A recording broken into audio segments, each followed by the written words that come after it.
Video ini adalah video kelanjutan sekaligus penutup dari hasil proses perancangan studio perancangan 6 arsitektur.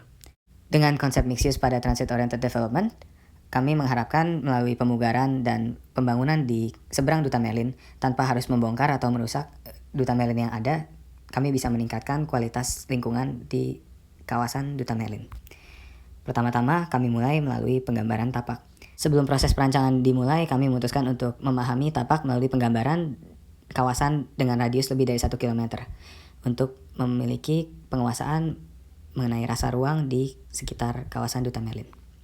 Kita mulai dengan bentuk bangunan dapat terlihat dari kawasan Harmoni, dari Jalan Gajah Mada Hayamuruk,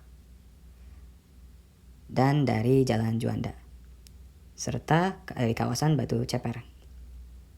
Secara singkat, penjelasan akan dilakukan per 2 lantai, dimulai dengan lantai 1 dan 2, yaitu area komunal dan komersial. Dengan peruntukan KDH 30% dan KDB 60%, pemenuhan ketentuan dicapai melalui pemisahan massa pada bagian utara dan bagian selatan tapak dengan void di tengah, yang berlaku sebagai pemisah zona kegiatan, yaitu yang di utara sebagai fokus komersial dan selatan sebagai fokus komunal.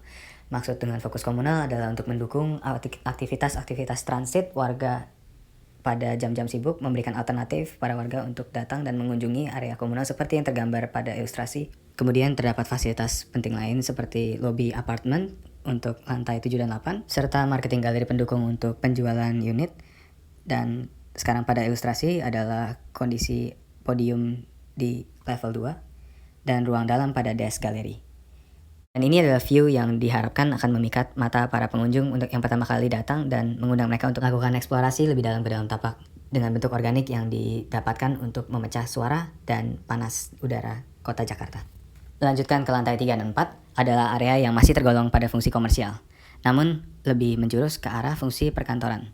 Mengingat konsep utama sebagai kawasan yang mendukung pengembangan transit, elemen-elemen pada lantai 3 dan 4 diharapkan dapat meringankan beban tenaga kerja dalam perpindahan. Misalnya pekerja-pekerja yang pada jam pulang kantor berdesakan dalam kemacetan di jalanan, kini memiliki alternatif untuk menginap di capsule hotel ataupun melanjutkan pekerjaan mereka di lantai 4, yaitu ruang kerja yang dapat disewakan dengan opsi ruang kerja indoor dan outdoor di saat bersamaan. Berikut adalah visualisasi fasilitas yang ditawarkan di lantai 3 dan 4. Seperti pada gambar adalah view yang ditawarkan kepada para penyewa kantor. Kemudian area-area istirahat untuk meringankan beban kemacetan di area Harmoni. Kemudian terdapat fasilitas kantor yang dapat dibeli di lantai 5 dan 6. Berbeda dengan kantor-kantor pada umumnya, seperti terlihat pada denah, kantor di bangunan ini bersifat horizontal, bukan vertikal. Dengan penekanan kepada keterhubungan ruang, baik secara horizontal maupun dengan ruang luar, kantor ini memiliki daya jual yang sungguh unik. Dengan harapan, polinasi ide lintas bidang dapat tercapai, terutama pada nodus-nodus lingkaran yang diperuntukkan sebagai area kumpul bersama para pekerja dari lintas bidang. Kemudian yang terakhir adalah zona pada lantai 7 dan 8, yaitu zona hunian apartemen, dengan fasilitas lengkap gimnasium, kolam renang, dan spa, yang mendukung konsep utama keterhubungan ruang secara horizontal dengan tujuan mendorong interaksi antara penghuni apartemen. Seperti terlihat pada rancangan, terdapat ruang-ruang yang disediakan untuk penghuni berinteraksi satu dengan yang lain, baik pada taman semi outdoor sampai dengan area lounge kerja yang disediakan pada rancangan. Terlihat pada ilustrasi sekarang adalah suasana lounge kerja, kemudian area F&B pada kawasan apartemen.